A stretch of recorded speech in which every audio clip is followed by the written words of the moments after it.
Bwana, kuna mtindo siku hizi umejitokeza kwenye maisha yetu ya Kitanzania. Sijui uko wenzetu nje ya nchi. Mtu kanunua nyumba kidogo, amepost. Yeye na mkewe sio mjichanga amenunua nyumba, wamepost. Yeye na mkewe wamejichanga wameenda vacation Dubai, wamepost.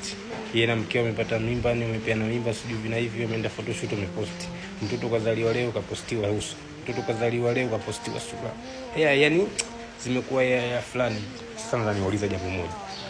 Hivi mnataka muamini katika hao viewers wenu status, mwenye viewers 30, mwenye viewers 50, mwenye viewers 100, mwenye viewers 500, mwenye viewers 1000. Hivi unaamini katika hao viewers wako wote hakuna hata mmoja mwenye hasadi na wewe?